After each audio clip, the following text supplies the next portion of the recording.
Hi friends, આપણે previous લેક્ચરમાં replacement titration જે હતા એના બે એક્ઝામ્પલ હતા, બરાબર. તો એ આપણે પૂરા કર્યા. હવે આપણે 3 ક્વેશ્ચન છે, જે ત્રણેય ક્વેશ્ચન જે છે એ એપ્લિકેશન છે કંડક્ટોમેટ્રીની, બરાબર. તો આજનો આપણો પહેલી જે એપ્લિકેશન છે એના ઉપર આજે આપણે ચર્ચા કરીએ. તો describe the method to determine solubility and solubility product of sparingly soluble salt by conductance measurement. કે હવે જે સૌથી વધારે ડિફિકલ્ટ છે, કોઈ પણ મેજરમેન્ટ હોય, આપણે કેમ નોર્મલ ટાઇટ્રેશન કરીએ, પછી આપણે કોમ્પ્લેક્સોમેટ્રી ટાઇટ્રેશનમાં બધા ટાઇટ્રેશનના પ્રકાર ભણ્યા હતા, એ બધામાં સૌથી ડિફિકલ્ટ છે સોલ્યુબિલિટી અને સોલ્યુબિલિટી પ્રોડક્ટ, બરાબર. સ્પેરિંગલી સોલ્યુબલ સોલ્ટ માટે આંશિક જે સંતૃપ્ત છે, આંશિક જે સોલ્યુબલ સોલ્ટ છે, બરાબર, એની માટે જ્યારે કંડક્ટન્સ મેજરમેન્ટ કરવાનું થાય એ બહુ ડિફિકલ્ટ છે, કારણ કે એ સ્પેરિંગલી છે એટલા માટે, બરાબર, આંશિક ઓગળેલું છે એટલા માટે, બરાબર. તો એની માટેની આપણે ચર્ચા કરીએ. તો સૌથી પહેલાં સોલ્યુબિલિટી અને સોલ્યુબિલિટી પ્રોડક્ટમાં આપણે જોઈએ ક્યાં ક્યાં એક્ઝામ્પલ લઈ શકાય. તો કે સિલ્વર ક્લોરાઇડ એટલે કે AgCl, BaSO4 barium sulphate, PbSO4 lead sulphate, MgOH twice એટલે મેગ્નેશિયમ હાઇડ્રોક્સાઇડ, આ બધા જે છે એ સ્પેરિંગલી સોલ્યુબલ સોલ્ટ છે, બરાબર. તો કે with the help of conductance measurement we can calculate the solubility and solubility product of this sparingly soluble salt with greater accuracy than other chemical method. કે આપણી પાસે જેટલી કેમિકલ મેથડ અથવા જેટલા ટાઇટ્રેશન અવેલેબલ છે એ બધામાં જો સૌથી વધારે એક્યુરસી હોય અથવા સૌથી વધારે એક્યુરેટ કોઈ હોય તો એ છે કંડક્ટોમેટ્રી મેથડ, બરાબર. તો કંડક્ટન્સ મેજરમેન્ટથી તમે સોલ્યુબિલિટી અને સોલ્યુબિલિટી પ્રોડક્ટ જે છે સ્પેરિંગલી સોલ્યુબલ સોલ્ટ માટે એ તમે વધારે ચોકસાઈપૂર્વક મેજર કરી શકો છો, બરાબર. તો ચલો એક એક્ઝામ્પલ લેશું હવે આપણે આ ક્વેશ્ચન માટે, અને એની જે સ્પેરિંગલી સોલ્યુબિલિટી છે, સોલ્યુબિલિટી અને સોલ્યુબિલિટી પ્રોડક્ટ જે છે સ્પેરિંગલી સોલ્યુબલ સોલ્ટની, એ આપણે કંડક્ટન્સ મેજરમેન્ટ ઉપરથી ફાઇન્ડ આઉટ કરીશું, બરાબર. આમાં એક્ઝામ્પલ જે આપ્યું છે એ જ તમારે એક્ઝામમાં લખવાનું થશે. આ એમપી ક્વેશ્ચન છે, થોડુંક ધ્યાન આપજો. ચલો તો આપણે જોઈએ કે suppose the find out the solubility and solubility product of AgCl at 25 degree temperature. કે આપણે 25 ડિગ્રી ટેમ્પરેચર એટલે સ્ટાન્ડર્ડ ટેમ્પરેચરે સિલ્વર ક્લોરાઇડ માટે સોલ્યુબિલિટી અને સોલ્યુબિલિટી પ્રોડક્ટ જે છે એ ફાઇન્ડ આઉટ કરશું. ચાલો તો ફર્સ્ટ સ્ટેપ, પહેલા સ્ટેપમાં શું કરશું તો કે the soluble impurity in AgCl are readily removed by washing with conductivity water. કે આપણે કંડક્ટિવિટી વોટરથી AgClને વોશ આપશું, બરાબર, કંડક્ટિવિટી વોટરની મદદથી. એટલે આપણે જે સેચ્યુરેટેડ સોલ્યુશન છે AgClનું એ બની જશે, બરાબર. ને એની અંદર જે સોલ્યુબલ ઇમ્પ્યોરિટી હશે એ દૂર થઈ જશે. પાણીમાં જે સોલ્યુબલ હોય એ પાણીમાંથી તમે ફિલ્ટર કરો એટલે કંડક્ટિવિટી વોટરની સાથે એ નીકળી જશે, બરાબર. એટલે તમને સેચ્યુરેટેડ સોલ્યુશન જે છે AgClનું એ મળશે. Now the conductance of this solution is measured by usual method. કે હવે આપણે જે કંડક્ટિવિટી સેલ અંદર મૂકતા હતા, કંડક્ટોમીટર આને કનેક્ટ કરતા હતા ને કંડક્ટન્સ મેજર કરતા હતા, એ જ મેથડથી, યુઝ્યુઅલ મેથડથી આપણે કંડક્ટન્સ જે છે એ મેજર કરવાનું છે, બરાબર. ને એના ઉપરથી આપણે સ્પેસિફિક કંડક્ટન્સ મેજર કરશું. આપણો બીજો કે ત્રીજો લેક્ચર હતો એમાં આપણે કંડક્ટન્સના પ્રકાર ભણી ગયા હતા, બરાબર. તો એમાં તમને સ્પેસિફિક કંડક્ટન્સ એટલે શું એ ખબર છે. તો કે સ્પેસિફિક કંડક્ટન્સ કે is equal two major conductance into cell constant, બરાબર. સાવ સિમ્પલ, કે કે is equal two C into x.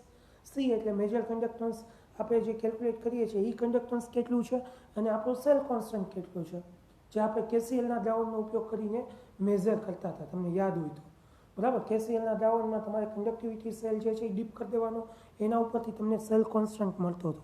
તો એને કહી દઉં equation number 1. Now we know that the saturated solution of a sparingly soluble salt AgCl is so dilute. કે AgCl જે છે એ બહુ જ ડાયલ્યુટ છે, હાઈલી કોન્સન્ટ્રેટ નથી, પણ એ કેવું છે, મંદ છે. Therefore, electrolyte present in it may be regarded as completely ionized. બરાબર, તમારે એને પૂરેપૂરું આયોનાઇઝ કરવું પડે. Thus, the value of equivalent conductance lambda v can be considered to be equal to equivalent conductance at infinite dilution. કે lambda infinity આપણને જેટલો મળશે એનું ઇક્વિવેલન્ટ કન્ડક્ટન્સ હશે, બરાબર. તો lambda V is equal to lambda infinity થઈ જશે, બરાબર. તો આપણને ખ્યાલ છે કે lambda V is equal to શું થાય તો કે ઇન્ટુ વી. વી શું છે તો કે volume of saturated solution having gram equivalent weight of salt. કે એજીસીએલ આપણે જે લીધેલું છે એના ગ્રામ ઇક્વિવેલન્ટ કેટલા છે એટલા થાય. હવે વીને હું કરતા બનાવું તો લેમ્ડા ઇન્ફિનિટી ડિવાઈડ બાય શું આવશે કે એને ઇક્વેશન નંબર 2 કહી દો. હવે વી ml સેચ્યુરેટેડ સોલ્યુશન છે, જો એ ગ્રામ ઇક્વિવેલન્ટ વેઇટ ધરાવતું હોય તો તમે 1000 ml જ્યારે સેચ્યુરેટેડ સોલ્યુશનની વાત કરો તો એ એની સોલ્યુબિલિટીની ઇક્વલ થાય. એની જેટલી સોલ્યુબિલિટી હશે એ એની વાહકતા સોલ્યુબિલિટી જે છે, બરાબર, ઓગળવાની ક્ષમતા એટલે સોલ્યુબિલિટી, તો એ 1000ની ઇક્વિવેલન્ટ ગણાય, ગ્રામમાં લેવાનું છે. એટલે આપણે કેમ નોર્માલિટી ને મોલારિટી લેતા હતા એમાં 1000 વડે ગુણી નાખતા હતા, એ રીતે આમાં પણ તમારે 1000 વડે ગુણી નાખવાનું છે. તો solubility S is equal to 1000 into E divide by V. ને ઉપરના જે ઇક્વેશન છે એ આપણે આગળ આવી ગયા છે, ઇક્વિવેલન્ટ કન્ડક્ટન્સના એ જ છે, બરાબર. તો E is equal to equivalent weight of salt. તો સોલ્યુબિલિટી 1000 ઇન્ટુ ઈ ઇન્ટુ આપણે હવે વીની કિંમત મૂકશું. ઇક્વેશન નંબર 2ની જે કિંમત છે ઇક્વેશન નંબર 3માં મૂકશું. વી દેખાય છે ત્યાં લેમ્ડા ઇન્ફિનિટી ડિવાઈડ બાય કે મૂકશું તો છેદનો છેદ ક્યાં વહી જાય અંશમાં, તો કે ક્યાં વહી જશે ઉપર, એટલે 1000 ઇન્ટુ ઈ ઇન્ટુ કે ડિવાઈડ બાય લેમ્ડા ઇન્ફિનિટી. તો કે is equal to specific conductance, E is equal to equivalent weight of salt and lambda infinity is equal to lambda plus plus lambda minus according to Kohlrausch law. આપણે જે કોહલરસ લો ભણી ગયા એમાં આપણે જોયું હતું કે lambda infinity is equal to lambda plus plus lambda minus, બરાબર. તો એ લેમ્ડા ઇન્ફિનિટી થઈ ગયું. હવે જે ઇક્વેશન નંબર 4 આપણને મળ્યું છે એમાં આપણે સોલ્યુબિલિટી જે છે એ સ્પેલિંગલી સોલ્યુબલ સોલ્ટ માટે કેલ્ક્યુલેટ કરશું, આ ઇક્વેશન નંબર 4 માટે, બરાબર. તો with the help of relation between solubility and solubility product we can determine the solubility product of this sparingly soluble salt. કે હવે આપણે ઇક્વેશન લખીને ટૂંકમાં એના ઉપરથી મેજર કરશું કેએસપી. એક્ઝામ્પલ તરીકે આપણે એજીસીએલ લીધું છે, તો એજીસીએલ હોય દ્રાવણ, તો જ્યારે તમે કન્ડક્ટન્સ માટે જ્યારે એડ કરો કન્ડક્ટન્સ મેજર કરવા માટે તો એજી પ્લસ અને સીએલ માઇનસ છૂટું પડશે કન્ડક્ટિવિટી વોટરમાં, બરાબર. તો Ksp of AgCl is equal to Ag plus અને સીએલ માઇનસ.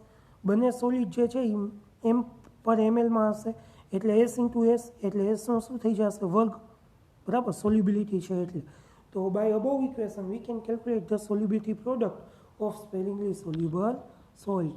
કે આ ઉપરના ઇક્વેશનની મદદથી Ksp of AgCl into S square એટલે સોલ્યુબિલિટીનો શું કરી નાખવાનો વર્ક કરી નાખવાનો છે. અહીંયા ઇક્વેશન નંબર 4માં જે એસ છે એને તમે ઇન્ટુ 2 કરી નાખો એટલે તમને સોલ્યુબિલિટી પ્રોડક્ટ મળશે, બરાબર. તો આ રીતે તમે જે છે એ સોલ્યુબિલિટી મેજર કરી શકો છો, બરાબર. તો આ સાવ સિમ્પલ ઇક્વેશન છે સ્પેલિંગલી સોલ્યુબલ સોલ્ટ માટે, જે તમે પોઈન્ટ વાઇઝ પોઈન્ટ લખતા જજો એટલે સમજમાં આવી જશે. તેમ છતાંય ન સમજાય તો એની ટાઈમ તમે કોન્ટેક્ટ કરી શકો છો, બરાબર. તો આ રીતના હવે 2 ક્વેશ્ચન વધ્યા છે. હવે 2 લેક્ચરમાં આપણું આ ચેપ્ટર આપણે જે છે એ પૂરું કરીશું, બરાબર. થેન્ક યુ, આભાર. આજે આપણે આટલું રાખીએ. આવતીકાલથી હવે પછીની જે 2 એપ્લિકેશન બાકી વધે છે એ આપણે લેશું અને આપણું જે છે એ આપણે પૂરું કરીશું, બરાબર. તો આજે આપણે આટલું રાખીએ. આભાર.